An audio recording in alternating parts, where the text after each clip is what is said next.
Hello hi नमस्ते। तो I think आपकी अच्छी पढ़ाई चल रही होगी। तो ये आपका नेक्स्ट लेक्चर होने वाला है रियल एनालिसिस यूनिट 4।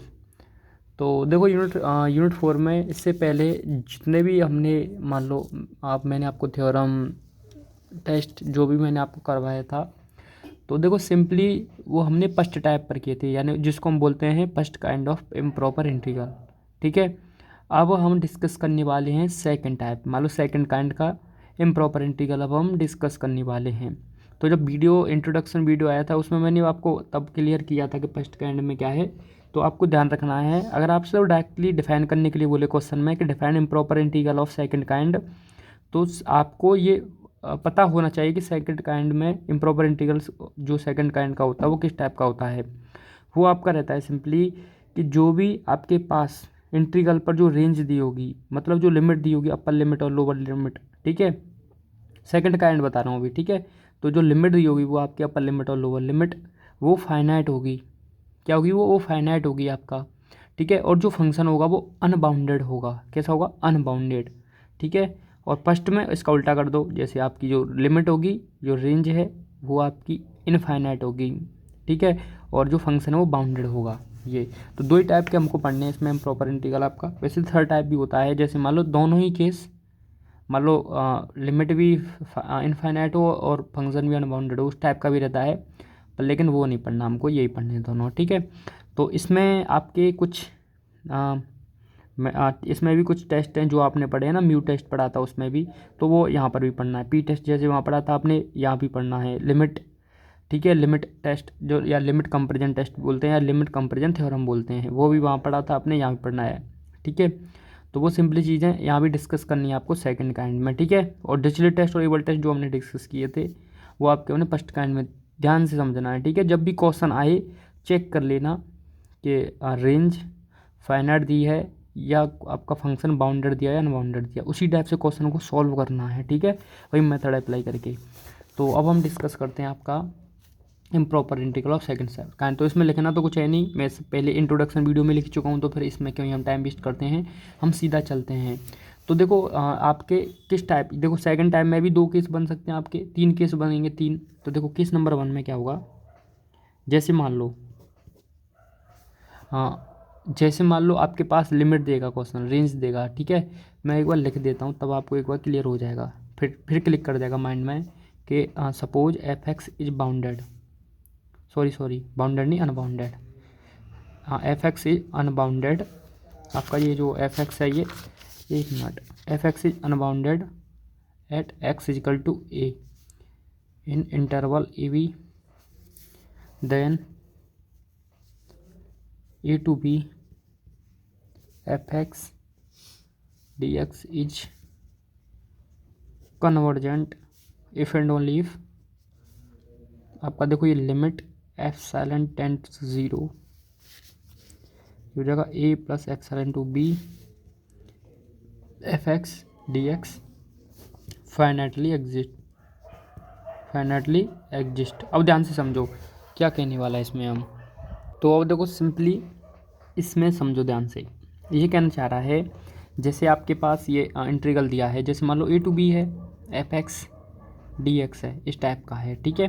तो उसके बाद में कह रहा है कि इस वन में कि मान लो आपका जो एफ एक्स है जो अनबाउंडेड है eight x equal to a पर, मान लो ए भी इंटरवल है आपका, इसमें मान लो ए भी इंटरवल है, तो इस इंटरवल में से जब एक्स इजिकल टू ए पर अनबाउंडेड है, मतलब कहने का मतलब ये है कि पहले केस में ऐसा हो सकता है ना, मान लो ऐसे केस बनेंगे, जैसे मान लो ए पर अनबाउंडेड हो पहला केस, जैसे मान लो अपर लिमिट बी पर अनबाउंडेड हो क्वेश्चन फंक्शन आपका दूसरा केस। अब ऐसा हो कि मान लो ना ए पर हो ना बी पर हो, पर लेकिन इसके बीच में कोई पॉइंट हो जिस पर अनबाउंडेड हो फंक्शन, केस नंबर 3। तो इस टाइप से डिवाइड कर दिया है। तो ये पहला केस कौन सा है, जब आपका ये जो फंक्शन है वो अनबाउंडेड है x at x equal to a पर, ठीक है, और इन इंटरवल ए बी में। तो देन ये कहना चाह रहा है कि a to b f x d x जो है ये कन्वर्जेंट होगा, ये तब कन्वर्जेंट होगा जब आपकी इस वैल्यू को फाइंड करोगे, ठीक है। देखो सिंपली इसको ऐसे लिख दिया है, क्या ऐसे लिखने में कोई प्रॉब्लम है? कुछ नहीं। देखो एप्सिलॉन को टेंड करवा दिया 0, अब ए प्लस 0 ए ही आएगा, बस लिख दिया है। तो बस जब हम इसको सॉल्व करेंगे, इस क्वेश्चन को जब हम सॉल्व करेंगे, अगर इसको सॉल्व करने के बाद और लिमिट पुट करने के बाद अगर इसकी लिमिट जो है वो एग्जिस्ट करती है, फाइनली एग्जिस्ट करती है, तब हम बोलेंगे कि कन्वर्जेंट है, ठीक है। जब ये वाला केस हो। अगर मान लो सेकंड केस हो, जैसे मान लो सपोज ये एफ एक्स इज अनबाउंडेड हो, आपका f x is unbounded at x equal to b, ठीक है, और इन इंटरवल ए बी, तो ए बी इंटरवल में ये अनबाउंडेड हो, ठीक है, तो देन हम बोलेंगे a to b f x d x is convergent if and only if limit epsilon tend to 0। अब देखो जिस पर अनबाउंडेड है उसके साथ एप्सिलॉन ऐड कर दो, सिंपली ऐसे याद रखना, ठीक है, जिस जो अनबाउंडेड है F x d x finitely exist, तो ये आपको याद रखना है सिंपली। अब देखो मैंने ए से बी ले लिया, बी से आप ये ले सकते हो, बस डिपेंड करता है जिस पर अनबाउंडेड हो जिस पॉइंट पर उसके साथ एप्सिलॉन लेना है आपको, ठीक है, और एप्सिलॉन को टेंड करवा देना है 0 की तरफ, ठीक है। आई होप चीज़ आपको क्लियर होंगी। ओके, अब now we for the sheet case number third. तो केस नंबर थर्ड में क्या होगा कि मान लो ये आपका क्वेश्चन जो है वो अनबाउंडेड हो, ए और बी पर तो बाउंडेड हो, पर लेकिन इसके बीच में कोई ऐसा पॉइंट हो जिस पर ये अनबाउंडेड हो, ठीक है, तब हमको क्या करना है, सिंपली देखो, तब हमको कुछ नहीं करना है। मान लो आपका जैसे मान सपोज मैं लिख देता हूँ उसको भी, suppose f x is bounded at x equal to a and x equal to b in interval a b, ठीक है। देन देखो ये जो a to b f x d x है ना, इसको आपको ब्रेक करके लिखना है, ठीक है, तब आप इसको ब्रेक करके लिखो कैसे, ए से मान लो सी कोई पॉइंट ले लिया मैंने, ठीक है, और फिर ए से सी और सी से बी में मैं इसको ब्रेक करके लिख दूंगा, ठीक है, तो आपको ब्रेक कर देना उसको। अब सिंपली आपके पास क्वेश्चन होगा जो सी पॉइंट आप यहाँ पर लोगे, मान लो ए और बी के में कोई पॉइंट भी लोगे, तो वो पॉइंट वो जो उस पॉइंट पर आपका बाउंडेड होना चाहिए फंक्शन, ये इसके लिए कंडीशन है, ठीक है।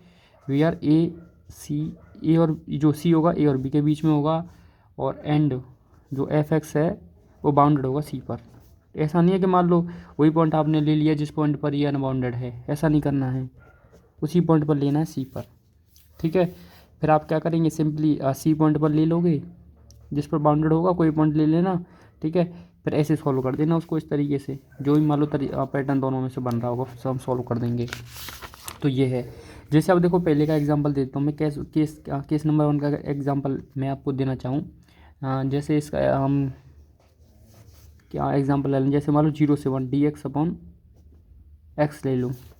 अब देखो ये केस 1 का एग्जांपल है, कैसे, देखो जब आप यहाँ पर 1 पर चेक करोगे तो देखो 1 पर जो आपका ये फंक्शन है ये बाउंडेड है, पर लेकिन जैसे 0 पुट करोगे देखो ये इनफाइनाइट को एग्जिस्ट करते हैं, देखो इनफाइनाइट की तरफ वैल्यू जा रही है, मतलब ये 0 पर अनबाउंडेड है आपका फंक्शन, तो मतलब ये पहला वाला केस हो गया, ठीक है, ये आपको दिख रहा होगा नीचे वाला। तो इसको फिर कैसे लिखेंगे हम, इसको हम पे लिखेंगे एप्सिलॉन, वो लिमिट एप्सिलॉन टेंड टू 0, ठीक है, ध्यान समझना, 0 plus epsilon 1 D x upon x, ठीक है। अब इसको सॉल्व करो क्वेश्चन को, देखो लिमिट एप्सिलॉन टेंड टू 0, अब डी एक्स अपॉन एक्स का डिफरेंशिएशन करो, लॉग एक्स आएगा, ये 0 प्लस एप्सिलॉन से 1, ठीक है, तो देखो लिमिट एप्सिलॉन टेंड टू 0 ये हो जाएगा log 1 माइनस, अब देखो ये तो एप्सिलॉन ही है, ठीक है, 0 प्लस एप्सिलॉन ही हो जाएगा, तो यहाँ से अब इसको देखो ये इसमें जब हम पुट करेंगे एप्सिलॉन, तो ये हो जाएगा आपका माइनस लॉग एप्सिलॉन। अब देखो ध्यान से log 1 की वैल्यू 0, अब आप यहाँ पर ये एप्सिलॉन टेंड कर रहा है 0 को, एक चीज़ समझो, लिमिट, सॉरी ये लिमिट है, लिमिट एप्सिलॉन टेंड टू 0, अब देखो ये आएगा माइनस लॉग एप्सिलॉन। क्या ये कोई पॉसिबल है कि लॉग के साथ जो वैल्यू होती है, ठीक है, बेस में तो ये रहे मान लो है ही इसका नेचुरल बेस है मान लो, पर लेकिन यहाँ पर ए इज़ ऑलवेज पॉजिटिव, आपको पता होगा ये पॉजिटिव भी, और प्लस में ये 0 से बड़ा भी होना चाहिए आपके यहाँ पर, जो ये ए है ये ऑलवेज, ये आपकी पता होगा लॉग की प्रॉपर्टी से हम जानते हैं, तो मतलब एप्सिलॉन 0 की टेंड करेगा तो ये लॉग की डज नॉट एग्जिस्ट हो जाएगा, क्योंकि लॉग की प्रॉपर्टी ये उसके अपोजिट है मान लो, अब लॉग की प्रॉपर्टी अपोजिट हो जाएगा तो मान लो ये क्या हो जाएगा, डज नॉट एग्जिस्ट, क्योंकि लॉग एग्जिस्ट ही नहीं करेगा आपके 0 पर, क्योंकि प्रॉपर्टी आपको पता होगी लॉग की, ठीक है। तो ये इसका ऐसे स्टाइल से हमको इस क्वेश्चन को टैकल करना होगा, ठीक है। तो इस टाइप से इस पर आपके एग्जाम्पल आप देख सकते हो। तो ऐसे मान लो केस नंबर 2 पर एग्जांपल हो जाएगा, जैसे मान लो अपर लिमिट पर एग्जिस्ट ना करे, जैसे एग्जांपल मैं आपके सामने एक रख ही देता हूँ, डी एक्स अपन मान लो एक्स माइनस ए टाइप का 1 हो, अब देखो यहाँ पर 0 पर तो ये लिमिट आपकी एग्जिस्ट कर रही है, पर लेकिन देखो 1 पर 1/1 क्या हो जाएगा, देखो 0 हो जाएगा। तो ये 0 हो जाएगा, तो डिवाइड करोगे 0 का 1 में तो क्या हो जाएगा, इन्फिनिटी आ जाएगी। तो मतलब ये आपकी अपर लिमिट पर ये आपकी अनबाउंडेड है आपका फंक्शन। तो फिर ऐसे इस टाइप से आप सॉल्व करोगे, ये क्वेश्चन हो जाएगा यहाँ पर, ठीक है। और मान लो कोई तीसरा केस अगर दिखना चाहो तो मान लो इन दोनों कोई पॉइंट ले लो आपका, उस पर वो नहीं हो, जैसे मान लो इसी को मैं 1 से 3 कर दूँ, मान लो x-2 कर दूँ इसको, ये कि यहाँ ठीक है। यहाँ से देखो ये 1 पर और 3 पर तो बाउंडेड है, पर लेकिन 2 पर नहीं है, इसके बीच में 2 - 2 0 हो जाएगा, तो इन्फिनिटी पर 1 जाएगा, तो मतलब वन बाउंडेड हो जाएगा। तो सिंपली ऐसे एग्जाम्पल आप समझ रहे होंगे, ठीक है, जो मैं आपको समझाना चाह रहा हूँ। तो अब हम चलते हैं इम्पोर्टेंट, जिस पर हमको बात करनी है, ठीक है, इम्पोर्टेंट चलते हैं अब आगे, ठीक है। तो अब देखो मैं पी टेस्ट आपको करवा देता हूँ। तो सिंपली देखो जो भी लिमिट टेस्ट, जो लिमिट कैसे लगाते हैं, ये मैं क्वेश्चन जो करवाऊँगा ना, वहाँ पर मैं एक क्वेश्चन ले लूँगा लिमिट को। तो अभी मैंने एक क्वेश्चन लिमिट पे तो आपको करवाई दिया, इसी टाइप से आप क्वेश्चन सोल्व करना है, ठीक है। और जब हम क्वेश्चन में डिस्कस करवाऊँगा तो फिर उसमें मैं करवा दूँगा, ठीक है, अगर आपको लिमिट पर क्वेश्चन मान लो करने में वो हो। तो इसलिए हम सिंपली पी टेस्ट पर चलते हैं, या एन टेस्ट भी इसको बोल सकते हैं हम, ठीक है। एक एग्जाम्पल से इसको समझेंगे आपका। तो देखो, test the convergence of the integral, ये आपका है a to b dx/(x-a)n, ठीक है, और a to b dx/(b-x)n, ठीक है। देखो दो केस आपको दिख रहे होंगे। सिंपली ए पुट करोगे तो ए में से जाएगा 0, तो मतलब ये x=a पर अनबाउंडेड है, ये x=b पर अनबाउंडेड है, तो दोनों को लिख दिया है, ठीक है। पहले इस केस को लेके सॉल्व करके देखते हैं। तो यहाँ से देखो एक बहुत मज़ेदार निकल के आएगा, ठीक है। तो इसको सॉल्व करते हैं आपका। तो जैसे वी राइट क्या है, ये a to b dx/ आपको दिख तो रहा है एकदम क्लियर, x-a⁴n, ठीक है। तो यहाँ से क्या करोगे, इसको लिमिट में रखो। तो ये आपको पता है ए पर अनबाउंडेड है, तो limit epsilon tend to 0 a + epsilon b dx/(x-a⁴n), ये हो जाएगा ना, ठीक है। अब इसको ऊपर ले जाओ, क्योंकि इसका इंटीग्रेशन करना है आपको। तो लिमिट एप्सिलॉन टेंड टू 0, ये आपको हो जाएगा a + एप्सिलॉन से b, इसको ऊपर लेके जाओगे तो x-a⁻n dx हो जाएगा, ठीक है, ये आ जाएगा आपका। अब क्या करोगे, इसका इंटीग्रेशन निकाल दो। तो लिमिट एप्सिलॉन टेंड टू 0, जब आप इसका इंटीग्रेशन करोगे तो सिंपली एन वाले फॉर्मूले से लगा दोगे, तो -n+1 हो जाएगा ये, तो x-a⁻n+1 -n+1 और ये a + एप्सिलॉन से b, ठीक है।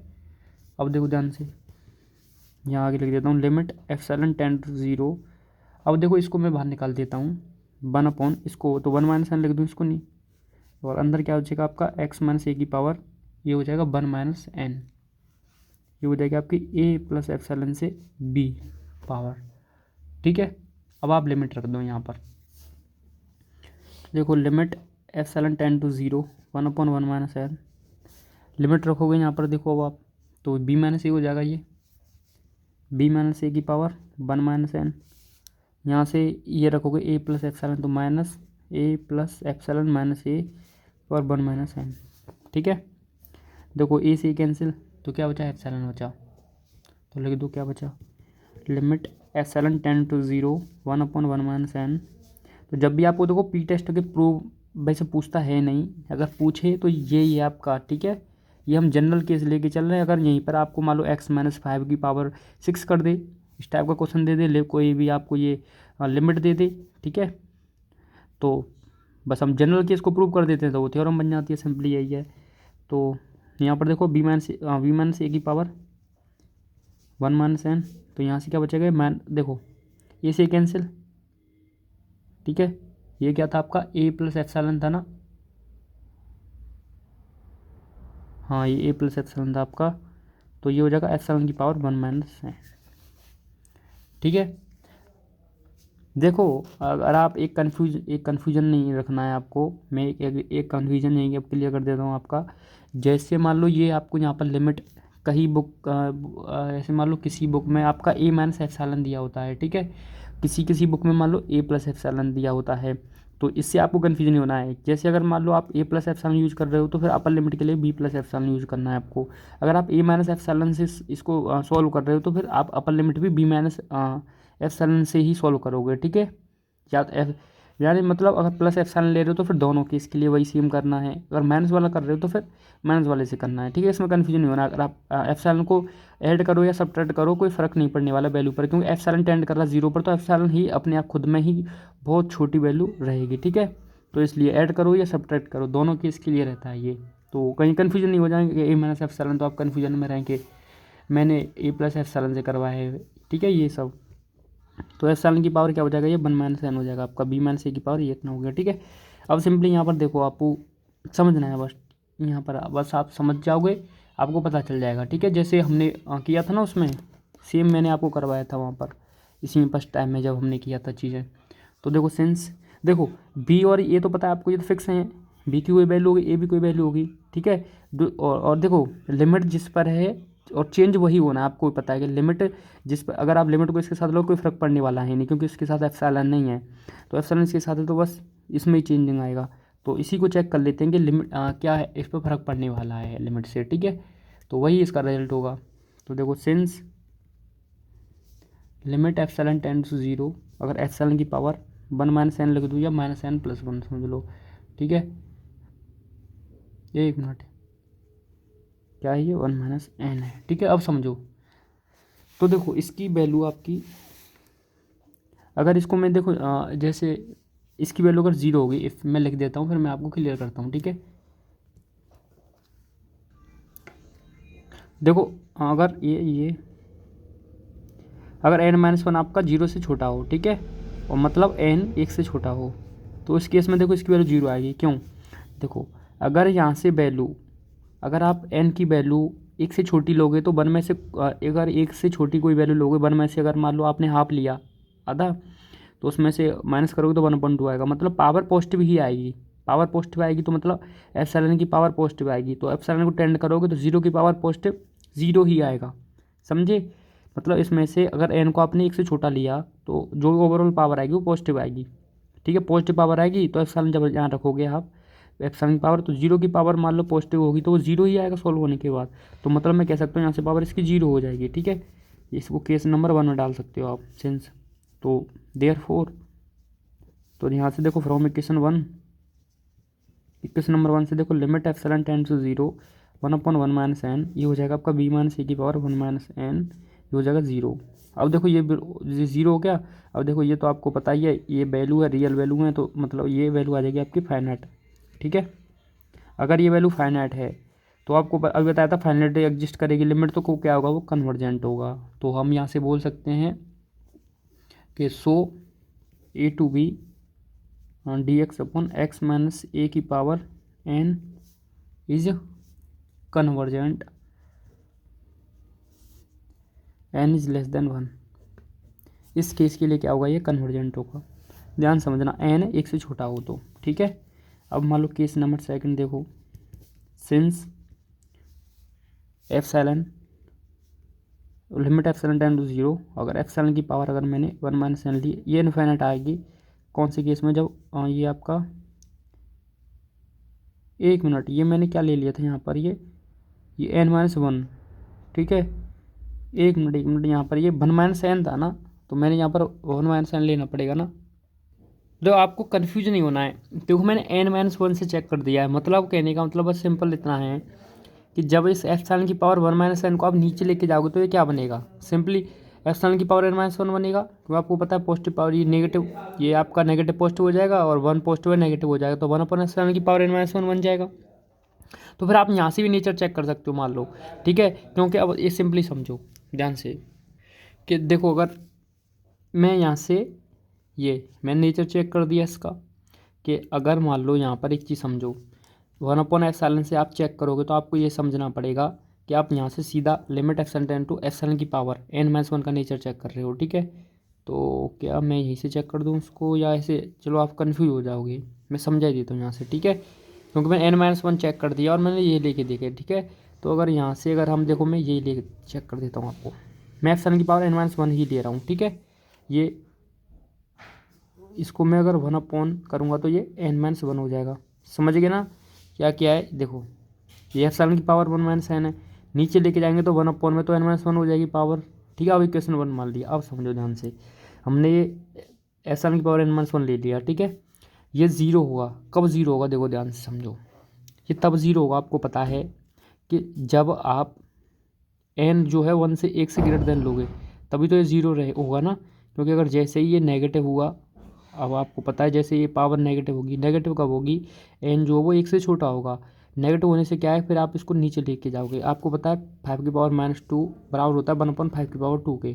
तो जैसे पावर नेगेटिव होगी तो आप नीचे लेके जाओगे तो 1/ε नीचे पहुंच जाएगा, फिर आप एप्सिलॉन को पुट करोगे तो 1/0 इन्फिनिटी होता है, तो फिर वैल्यू इन्फिनिटी आ जाएगी।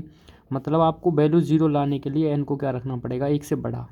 तो मतलब फिर इस केस में क्या हो जाएगा, आपका n की वैल्यू रहनी चाहिए ग्रेटर देन 1 रहनी चाहिए, ठीक है। तो वही यहाँ पर लिखो फिर n-1 ग्रेटर देन होनी चाहिए 0, समझ गए ना। तो यहाँ से आप n हो जाएगा ग्रेटर देन 1। तो n की वैल्यू जब आप 1 से बड़ा लोगे तो ओवरऑल वैल्यू क्या आएगी, ये 0 आएगी। क्यों 0 आएगी, समझ में तो आ गया होगा आपको। अब ध्यान से समझो, ये आप 0 वैल्यू ले जाके यहाँ रखो, तो देखो मैंने वैल्यू किसकी निकाली है, एप्सिलॉन की पावर n-1 की, तो इसकी वैल्यू 0 है, तो 1/0 क्या हो जाएगा, इन्फिनिटी हो जाएगा। ध्यान समझो, एप्सिलॉन की पावर n-1 की पावर 0, मतलब इसकी वैल्यू 0 है और ये फिर पहले से ही 1/के है, तो 1/0 इन्फिनिटी हो जाएगा, तो मतलब ओवरऑल वैल्यू फिर इन्फाइनाइट हो जाएगी, ठीक है। तो इसको फिर इन्फाइनाइट देख लो, और वहाँ से आप समझ जाते तो फिर मुझे इतना नहीं करना पड़ता, पर लेकिन आई होप आप वहाँ से आप कन्फ्यूजन में आते, बाद में फिर आप देखते हैं ना तो कन्फ्यूज हो जाते हैं आप। तो ये इन्फिनिटी लिख लो, यहाँ से ये इन्फिनिटी बनेगा, ठीक है। तो ये वैल्यू इन्फिनिटी आ जाएगी, तो इन्फिनिटी आ जाएगा। अब देखो अगर ये इनफाइनाइट आएगी, ठीक है, तो ये डाइवर्जेंट होगा, फिर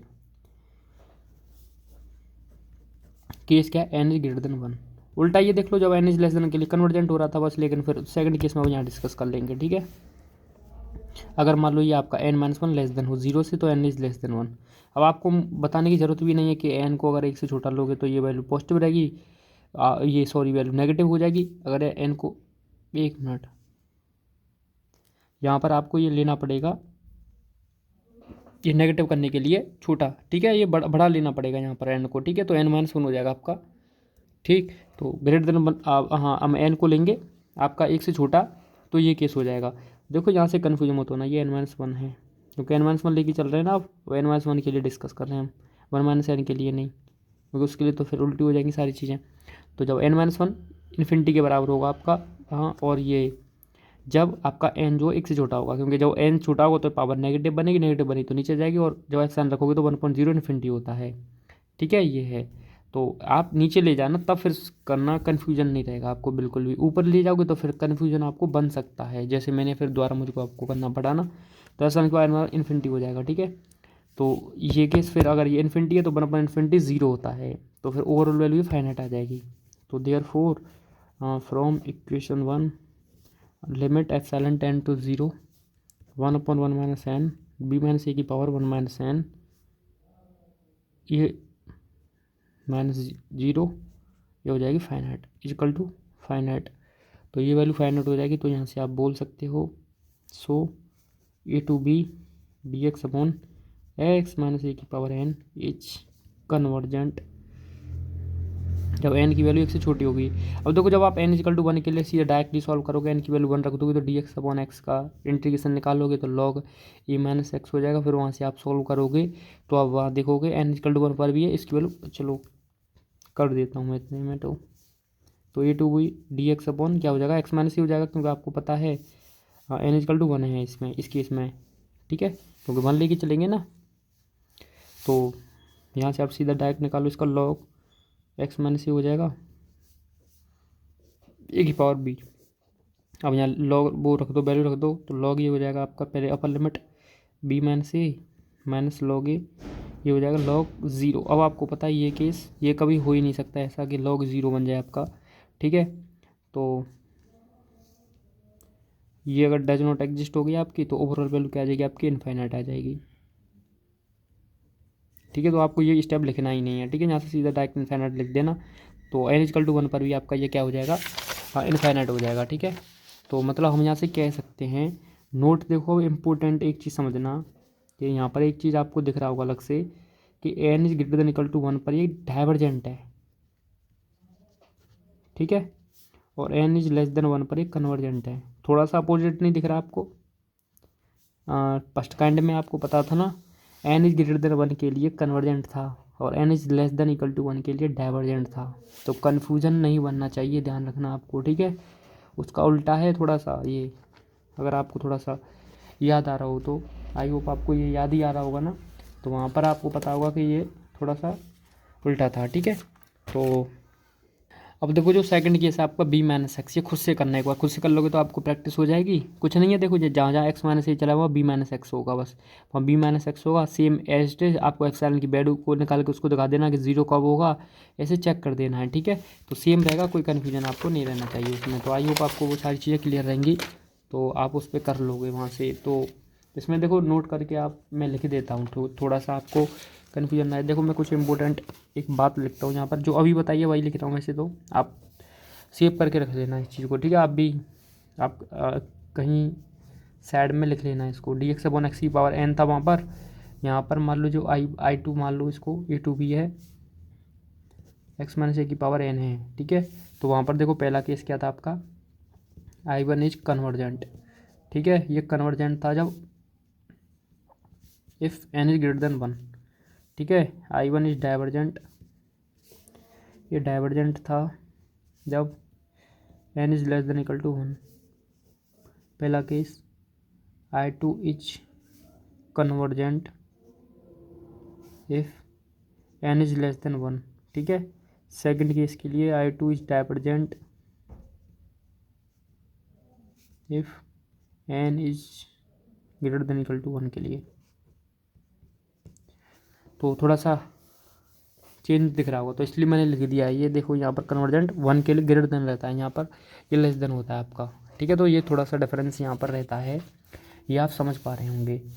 तो अब यहाँ से देखो मैं आपको म्यू टेस्ट का थोड़ा सा स्टेटमेंट थोड़ा समझा देता हूँ, ठीक है।